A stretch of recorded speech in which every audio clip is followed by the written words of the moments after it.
Good morning. It's great to see everyone. I hope you had a lovely Thanksgiving, even if it was a little different to most years, or a lot different. As you know, today is the first Sunday in Advent. Pretty much every year the start of Advent takes me by surprise. It always seems way too early and I'm not at all ready for it. But this being 2020, I'm actually anxious to get this started. Let's bring it on. Let's have Christmas and a new year and all that brings, hopefully including the rollout of a vaccine. It's only November, but I think I'm actually ready for spring. For me, at least, I think it would be very easy to zoom through Advent, no pun intended there, to rush through Advent on the way to everything beyond it. But Advent, like Lent, is a gift. It's an opportunity not to speed up, but to actually slow down, to reflect, to think about what matters to us, where we are in our lives, where we'd like to be, whether we're ready for another Christmas and New Year. And we're going to do that this year by following the story of Charles Dickens' A Christmas Carol. I'm sure that's a book and or a movie that is familiar to most of us, but in case you need a quick reminder, it's the story of a guy named Ebenezer Scrooge who is mean and miserly and totally lacking in empathy and compassion. He hates Christmas, he thinks it's just an excuse to slack off from work, and he lives estranged from his family, unloved and unhappy. On Christmas Eve night, his deceased business partner, Jacob Marley, visits Scrooge to warn him that he needs to change his ways. Marley, like Scrooge, was also greedy and selfish, and as punishment, he spent the last 7 years as a ghost roaming the world in heavy chains. So Marley tells Scrooge he's going to be visited that night by 3 spirits, and he should listen to them and change his ways unless he too wants to face the same fate.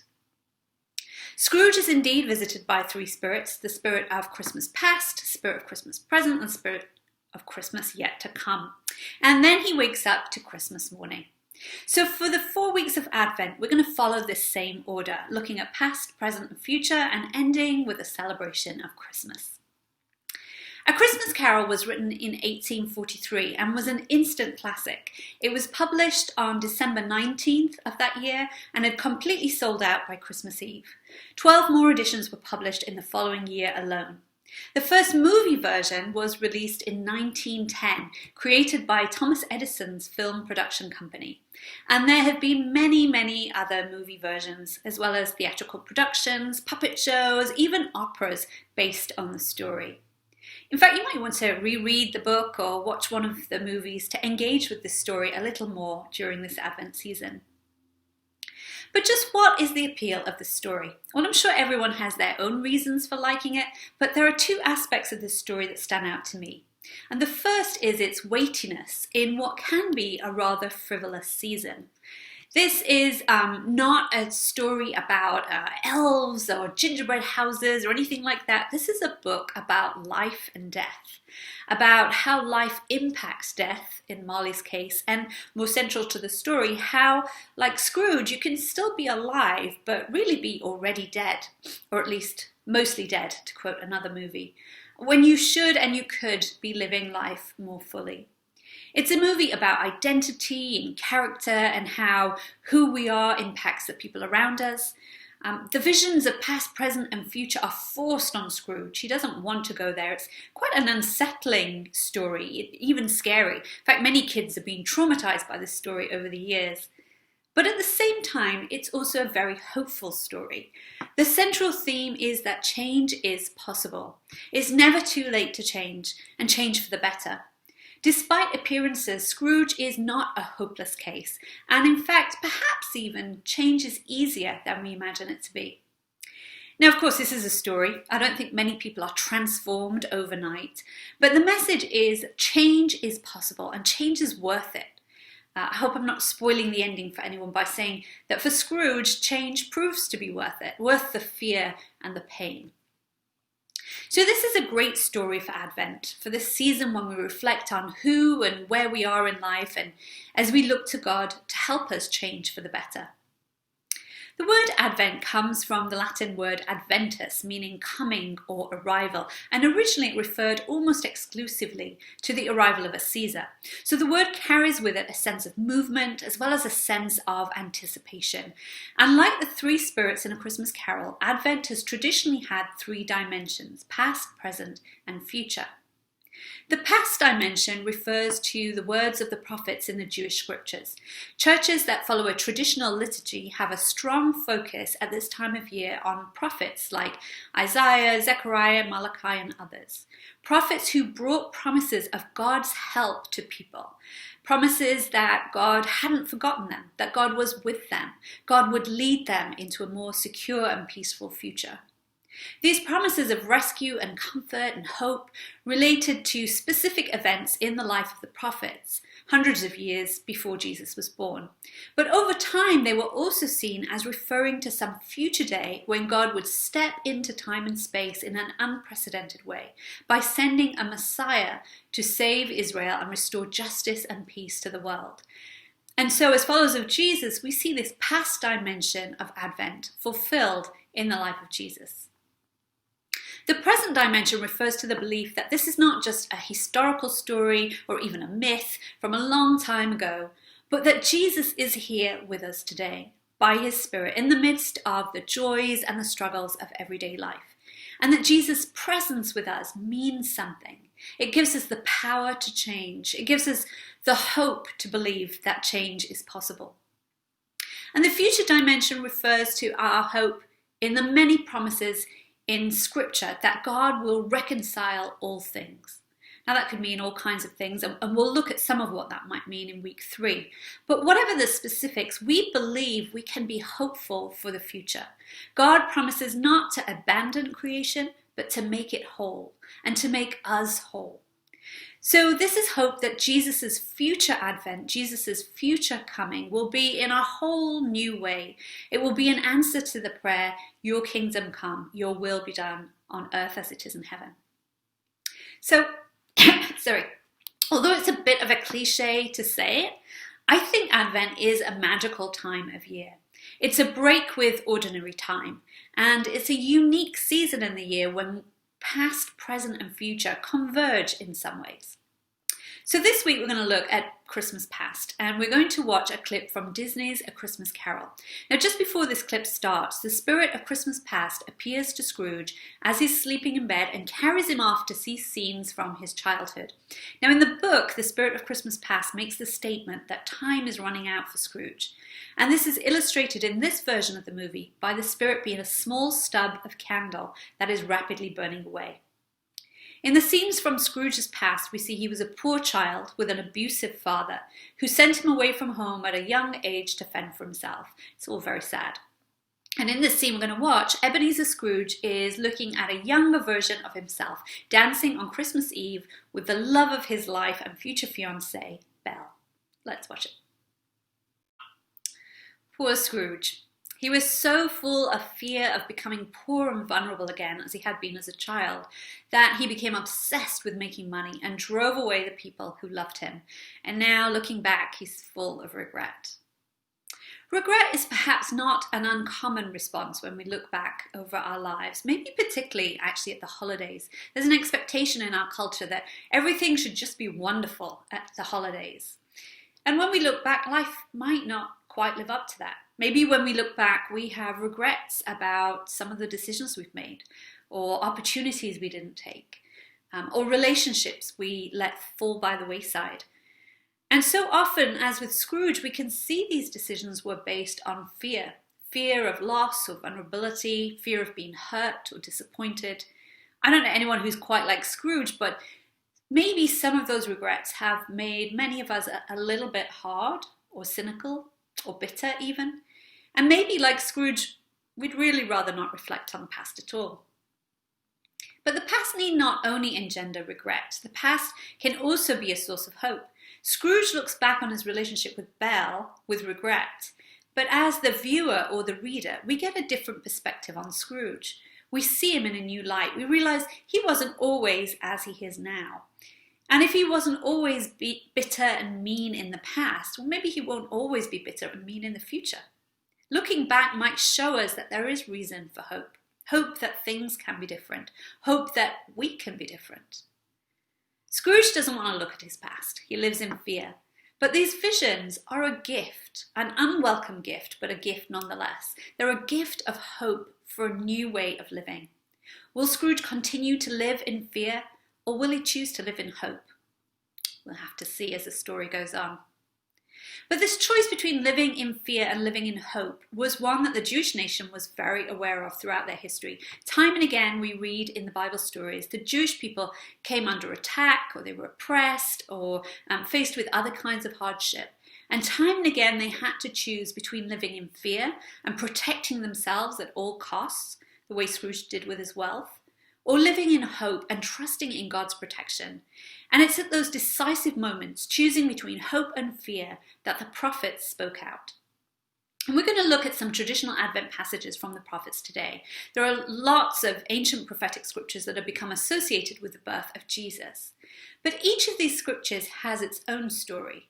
The prophets spoke into specific contexts. They addressed current dangers and hardships, such as the imminent invasion by a foreign power, or a famine, or the loss of identity following forced exile, and so on. But as we mentioned earlier, ancient Jewish scholars saw some of the words of the prophets as also having a future fulfillment in the coming of the Messiah. And in addition, there were prophetic passages that were not commonly associated with the Messiah, but the writers of the Gospels saw in them links to events in Jesus' life. So for example, we read in Matthew chapter 2, just after the story of the Magi coming to visit Jesus, we read this. When they had gone, an angel of the Lord appeared to Joseph in a dream. "Get up," he said, "take the child and his mother and escape to Egypt. Stay there until I tell you, for Herod is going to search for the child to kill him." So he got up, took the child and his mother during the night and left for Egypt, where he stayed until the death of Herod. And so was fulfilled what the Lord had said through the prophet, "Out of Egypt I called my son." Now this quote, "out of Egypt I called my son," is taken from the writings of the prophet Hosea. Hosea wasn't talking about the Messiah. The son refers to Israel. God led Israel out of slavery in Egypt. And the writer of Matthew's Gospel knows that. He's not claiming Hosea meant by the statement that Jesus would flee to Egypt. But rather he's saying, look, here's another story from the history of the Jewish people that links to the story of Jesus. Just like Israel came out of Egypt, so did Jesus. It's like a foreshadowing. The writer of Matthew's Gospel isn't saying this proves that Jesus is the Messiah and that Hosea prophesied about him. He's saying Jesus continues and fulfills the story of our Jewish community. So as we mentioned, there are loads of scriptures that have become associated with the birth and life of Jesus, interpreted that way either by the rabbis or by the gospel writers. And we're not going to try and look at all of them. That would be crazy. We're going to restrict our view this morning to 3 passages in the first few chapters of Isaiah. And the first of these is in Isaiah chapter 7, where we read, "Therefore the Lord himself will give you a sign. The virgin will conceive and give birth to a son, and will call him Emmanuel." I'm sure that sounds familiar to many of us, right? It's one of those verses you often get printed on a Christmas card. But let's look at it in its original context. The year is somewhere around 730 BCE. The Old Kingdom of Israel had split in two about 200 years previously. The large northern part retained the name Israel and made Samaria its capital, and the small southern part, which included Jerusalem, became the Kingdom of Judah. And at the time of this passage in Isaiah 7, the Kingdom of Judah was being attacked by Israel and Aram for refusing to join an alliance to fight the powerful Assyrian Empire. The king of Judah, called Ahaz, was very scared, and he decided to reach out to Assyria for help against Israel and Aram. And the prophet Isaiah came along and said, "Bad idea. Assyria is not your friend at all. But don't worry about Israel and Aram. God will protect you and they will be destroyed." Now, King Ahaz was not convinced by this, so God offered to give Ahaz a sign. We read, "Ask the Lord your God for a sign, whether in the deepest depths or in the highest heights." But Ahaz said, "I will not ask. I will not put the Lord to the test." Then Isaiah said, "Hear now, you house of David. Is it not enough to try the patience of humans? Will you try the patience of my God also?" Therefore the Lord himself will give you a sign. The virgin will conceive and give birth to a son, and will call him Emmanuel. He will be eating curds and honey when he knows enough to reject the wrong and choose the right. For before the boy knows enough to reject the wrong and choose the right, the land of the two kings you dread will be laid waste. So the sign was that a boy would be born to a specific young woman, and before that boy was old enough to know right from wrong, Israel and Aram would be destroyed. We don't know who this woman was, but Isaiah calls her the woman, so it seems to be a specific person that he has in mind who is not named. Now, in the version we just read, of course, and on most Christmas cards, it doesn't read woman, it reads virgin. The book of Isaiah was written in Hebrew, and in Hebrew the word is Alma, which means a young woman of childbearing age who has not yet given birth. But when the Jewish scriptures were translated into Greek in the 2nd century BCE, the word was translated as Parthenos, which usually means virgin, although it also can mean a young, newly wedded woman. So in neither case does it necessarily mean virgin. But Isaiah is saying to King Ahaz, this young woman here will have a son called Emmanuel, which means God is with us. And long before he reaches adulthood, Israel and Aram will be destroyed. So don't be afraid. As you see this woman getting bigger in her pregnancy, and as you watch her baby grow, let this be a tangible reminder to you that God is with you. You don't need to run after Assyria for protection. God will take care of you. And in fact, we know that in the year 722 BCE, Assyria marched into Samaria and went on to destroy Israel completely. So this prophecy was fulfilled in its original context within about 10 years. But the writer of Matthew's Gospel sees in the scripture a foreshadowing of Jesus' birth to a virgin, namely Mary. He sees the prophecy being fulfilled in a way that almost certainly was not what Isaiah was intending to communicate at the time. But the connection to Jesus, in hindsight, is clear, not only through reading this as a reference to a virgin birth, but also through the sign of a baby boy indicating God's presence with us. Unlike the child Isaiah was referring to in the context of the 8th century BCE, Jesus is not just a reminder of Emmanuel, of God with us. Jesus is Emmanuel. We don't need to fear. We don't need to look elsewhere for protection, for God is with us. Let's look at a second passage in Isaiah. It's just a couple of chapters later. We read in Isaiah chapter 9, "The people walking in darkness have seen a great light. On those living in the land of deep darkness, a light has dawned. For to us a child is born, to us a son is given, and the government will be on his shoulders. And he will be called Wonderful Counselor, Mighty God, Everlasting Father, Prince of Peace. Of the greatness of his government and peace there will be no end. He will reign on David's throne and over his kingdom, establishing and upholding it with justice and righteousness from that time on and forever. The zeal of the Lord Almighty will accomplish this." Again, probably familiar words to many of us from Christmas services through the years. But what did these words mean in the 8th century BCE? Well, originally Isaiah was prophesying about Hezekiah, King Ahaz's son. If you read Jewish commentaries on this passage, they will say that the name ascribed to Hezekiah, Wonderful Counselor, Mighty God, Everlasting Father, Prince of Peace, is not meant to be a description of Hezekiah himself, but indicates how God's character and God's faithfulness will be demonstrated in Hezekiah's life. And there are events in Hezekiah's life that illustrate these points. So, for example, in the year 701 BCE, Assyria laid siege to Jerusalem. So we see Isaiah was right. Assyria was not a friend of Judah. And Hezekiah is put in the same position that his father Ahaz had been in previously, about 30 years before. With Assyria on the attack, this time instead of Israel and Aram, the obvious political solution was to call on Egypt for help. But Hezekiah didn't do that. Unlike his father Ahaz, Hezekiah listened to the prophets and instead prayed to God for help. And according to the accounts in 2 Kings and 2 Chronicles, something strange happened one night, and thousands of the Assyrian camp leaders were found dead in the morning, covered in blood. And the writers of Second Chronicles and Second Kings describe it as the work of an angel of the Lord. And then the siege was over. The army withdrew, thus demonstrating that God is indeed a mighty God.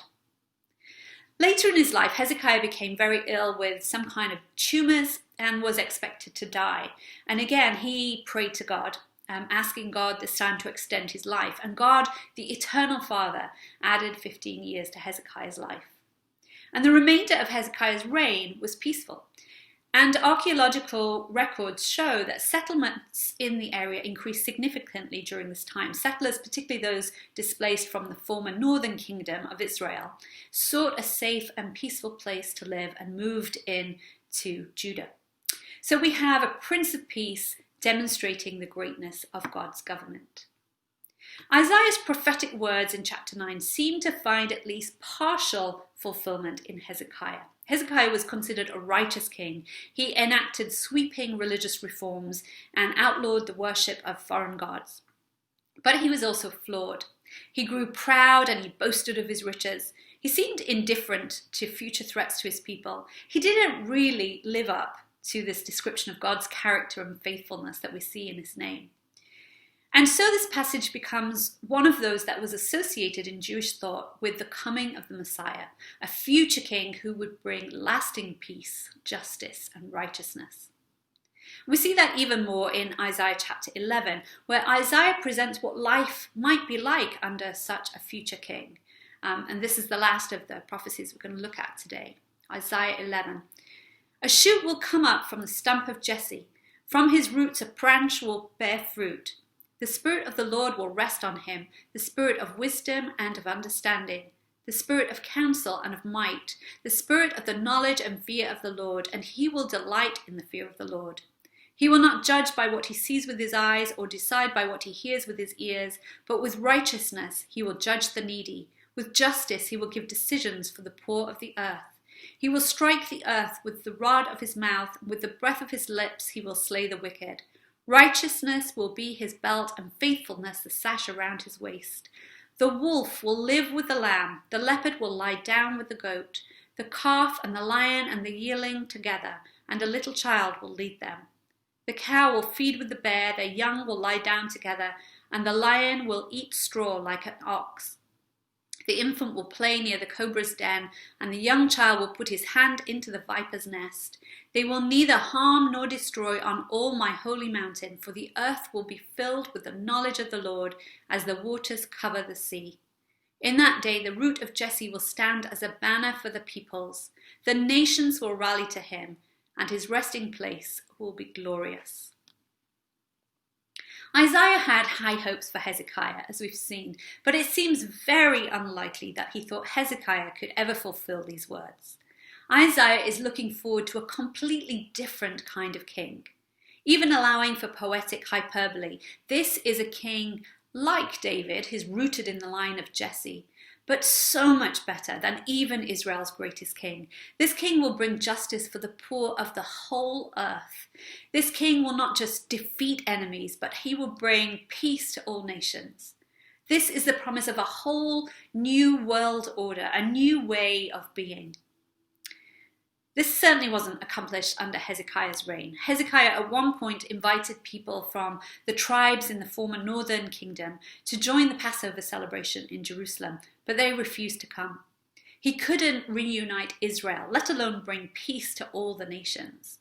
His reforms were short-lived. Idolatry and violence returned with a vengeance during the reign of his son Manasseh, who served as a puppet king for Assyria. There was no lasting peace. No lasting justice. The writings in the long book of Isaiah span many decades and cover at least 4, if not 5 kings of Judah, each of them falling hopelessly short of this vision presented in chapter 11. I think if I'd been in Isaiah's place, I would have become rather cynical. Time after time, the king failed to live up to his calling. But Isaiah doesn't seem to have become cynical. He maintains a hope throughout the book that one day God will send another kind of king, God's chosen one, God's Messiah. The gospel writers saw these hopes fulfilled in Jesus, although of course not as expected. Jesus' kingship was altogether different. He didn't sit on a throne and command audiences. He lay in a manger. He touched lepers. He washed people's feet. And ultimately, he laid down his life for that new world order, for a new way of being. So what are we to make of all this? How can we apply it to our own lives this week? Well, first, perhaps we can ask ourselves, how do we feel when we look back on our own story? Do we, like Scrooge, regret some of the decisions we've made? Perhaps we've not always chosen the loving response. Perhaps we've allowed certain relationships to sour or to just fade away. Perhaps we're not who we hoped we would be, who we would like to be. What will be our response to any regrets we feel? Scrooge responded with fear. He wanted to just avoid thinking about it. He wanted to get out of there, to put out that little wick of a spirit. One way to avoid thinking about regrets from our past is to distract ourselves. And the lead up to Christmas is full of distractions. So let's just not reflect. Let's get busy with other things. Like King Ahaz, rather than turning to God, maybe we can look elsewhere for help and comfort and protection from our fears. Or maybe we'll respond with cynicism. Scrooge was also quite cynical. When Belle pointed out that he showed an altered disposition, Scrooge claimed he was just wiser. He came to understand the world. He was just taking care of himself. Or maybe like Manasseh, Hezekiah's son, becoming a loyal vassal to Assyria. Maybe it's just a case of, you do what you've got to do to get by. These are all responses that come from fear. But in the Christmas nativity stories, we hear time and again the words, fear not. So maybe like Ahaz before us, we can see the birth of a baby boy as a sign that God is with us. God is for us. We don't need to live in fear. Maybe as we reflect back on our lives, we can respond not with fear, but with hope. Hope that change is possible. The prophets, not just Isaiah, but Zechariah, Jeremiah, Hosea, and a whole bunch of others, repeated the promise that one day God would step in and send a Messiah. One day there would be a whole different way of being. Peace and justice, shalom, well-being is possible. And this hope is not an arrogant hope. It's not saying we've got all the answers and God's going to step in and vindicate us and show everybody we're right. And this is not a hope that says, nothing bad can ever happen to us because God is on our side. Rather, this is a hope in God's presence with us, God's presence within us, enabling us to change. This hope can be fragile. It can be hard to hope when the enemy armies are threatening to destroy you. It can be hard to hope when you feel alone and anxious. Hope can be a shadowy thing, like a single candle in the darkness. At the same time, hope is not passive, it's active. The prophets often use the present tense to describe the future. Isaiah wrote, "The people walking in darkness have seen a great light. On those living in the land of deep darkness, a light has dawned." It's now, not somewhere far off in the future. The challenge is to step into that hope, to live it, to embody it, even in the midst of the darkness. We're going to light a candle of hope right now, and Anna's going to lead us in that.